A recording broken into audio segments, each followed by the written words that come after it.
Semua sudah kita hitung, semua kita berunding ya.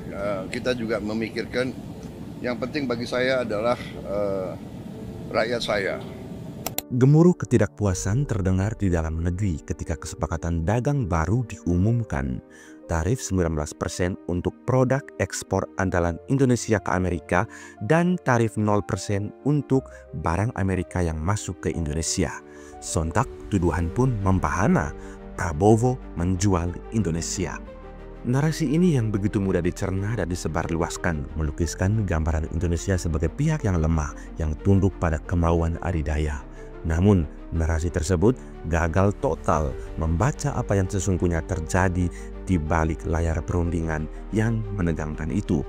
Mereka yang hanya melihat angka 19% dan 0% sejatinya hanya menatap permukaan ombak tanpa pernah menyelami kedalaman strategi samudra yang dimainkan oleh Prabowo Subianto.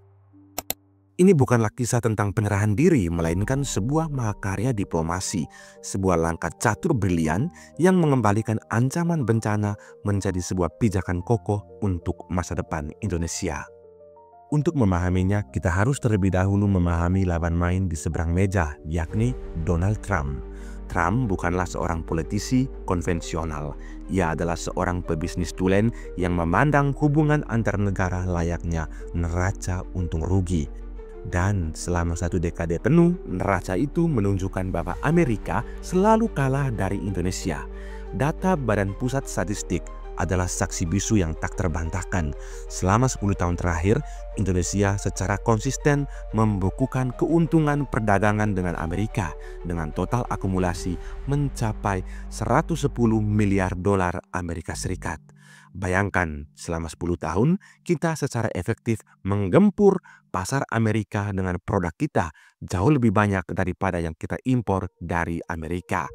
Dari tekstil, alas kaki, hingga komponen elektronik, produk buatan tangan-tangan anak bangsa membanjiri pasar Amerika Serikat. Sementara Amerika Serikat terus mencatat defisit.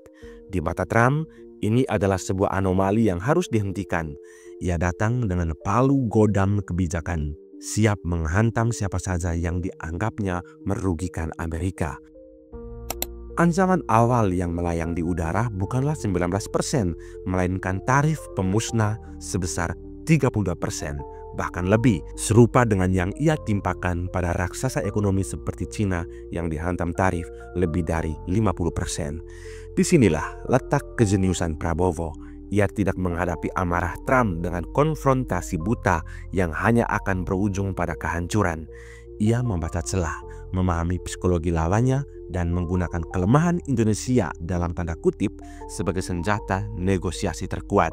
Kelemahan itu bernama demand elasticity atau elastisitas permintaan. Ini bukan sekadar istilah ekonomi yang rumit, ini adalah realitas pahit bagi industri ekspor kita. Produk andalan Indonesia seperti tekstil dan alas kaki memiliki elastisitas yang sangat tinggi. Artinya, produk kita sangat mudah digantikan. Jika harga sepatu atau baju buatan Indonesia naik sedikit saja karena tarif yang mencekik, para pembeli di Amerika tidak akan berpikir dua kali untuk beralih ke produsen lain dari Vietnam, Thailand, atau bahkan dari Bangladesh. Jika ini yang terjadi, maka rugilah perusahaan tekstil di Indonesia dan menyebabkan PHK massal sampai pada kerugian pada neraca perdagangan Indonesia. Prabowo dan tim negosiatornya memahami dengan sempurna skenario kiamat ekonomi yang akan terjadi. Tarif 32% akan menjadi vonis mati. Pesanan dari Amerika akan mengering dalam sekejap. Pabrik-pabrik garmen dan sepatu di seluruh Jawa akan berhenti beroperasi. Jutaan buruh akan menghadapi pemutusan hubungan kerja atau PHK massal. Rantai pasokan yang melibatkan ribuan UMKM, pemasok sol sepatu, kancing baju, benang akan putus dan gulung tikar. Efek dominonya akan mengerikan, yakni perlambatan ekonomi, PDB kita anjlok, dan nilai tukar rupiah akan terperosok. Indonesia akan terlempar ke dalam krisis. Dengan pemahaman mendalam inilah Prabowo memainkan kartunya. Logikanya sederhana namun menusuk. Anda atau Amerika merasa rugi selama 10 tahun. Kami akui itu.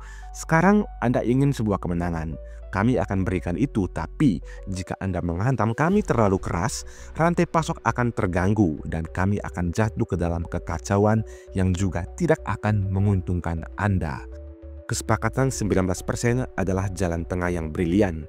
Angka itu cukup tinggi untuk memberikan Trump sebuah kemenangan politis yang bisa ia pamerkan kepada para pendukungnya. Namun, angka itu cukup rendah untuk menjaga industri Indonesia tetap bernafas dan kompetitif. Potensi kehilangan ekspor yang tadinya diprediksi mencapai 12 miliar dolar Amerika Serikat jika dihantam tarif penuh atau 32%, kini berhasil ditekan menjadi hanya sekitar 5-6 miliar dolar Amerika Serikat. Lebih penting lagi, neraca perdagangan kita diproyeksikan akan tetap surplus. Sementara itu, tarif 0% untuk produk Amerika Serikat ke Indonesia adalah sebuah konsensi cerdas. Itu adalah pemanis yang membuat kesepakatan ini bisa diterima oleh pihak Trump. Sebuah pengorbanan kecil untuk menghindari bencana yang jauh lebih besar. Prabowo tidak menjual Indonesia. Ia melakukan barter strategis. Ia menukar sebuah bidak untuk melindungi sang raja dan seluruh kerajaan dari kehancuran. Lihatlah konteks globalnya saat Cina, sang naga Asia, hangus terbakar oleh api tarif 51%, Indonesia, sang Garuda, berhasil terbang menembus badai dengan luka yang lebih ringan. Ini bukanlah sebuah kebetulan. Ini adalah buah dari negosiasi yang alot, cerdas, dan berlandaskan pemahaman mendalam tentang kekuatan dan kelemahan diri sendiri serta lawan. PDB Indonesia diprediksi hanya akan terkoreksi sekitar 1,25%. Sebuah angka yang sangat bisa dikelola dibandingkan kehancuran total yang menanti di depan mata. Jadi, ketika kita melihat kesepakatan ini, jangan lagi kita terjebak dalam narasi dangkal tentang kekalahan. Lihatlah lebih dalam pada papan catur geopolitik yang dimainkan. Prabowo tidak sedang menjual negara. Ia sedang memadamkan api sebelum membakar seluruh rumah. Ia mengorbankan keuntungan jangka pendek yang tidak realistis demi stabilitas jangka panjang. Ia membuktikan bahwa dalam pertarungan, para raksasa, kelihayan, dan visi jauh ke depan adalah senjata yang lebih tajam daripada sekadar kekuatan otot. Ini adalah kemenangan diplomasi yang akan memastikan roda ekonomi Indonesia terus berputar di tengah ketidakpastian global. Saya bicara dengan Presiden Donald Trump. Ya, alhamdulillah juga penuh dengan alot. Akhirnya ada kesepakatan, kita juga akan istilahnya kita memahami kepentingan mereka memahami kepentingan kita, dan kita sepakati sekarang kalau nggak salah ya tarifnya dari 32 diturunkan jadi 19. Ya, saya tetap nego. Saya katakan beliau ini seorang negosiator yang cukup keras juga gitu. Ya, saya kira itu dari saya. Ya, Bapak, apakah Indonesia melihat itu secara Pak? Pak, respon 19% bagaimana Pak bagi pemerintah Pak? Semua sudah kita hitung, semua kita berunding ya. Kita juga memikirkan yang penting bagi saya adalah rakyat saya. Yang penting saya harus lindungi pekerja-pekerja kita. Walaupun kita juga punya sikap, ya. Ini tawaran kita nggak mampu memberi lebih. Tapi yang penting bagi saya pekerja-pekerja kita aman, dan saya sangat optimis ekonomi kita dalam kondisi yang kuat, kondisi yang bagus, ya kan. Jadi apapun terjadi, kita akan kuat. Terima kasih.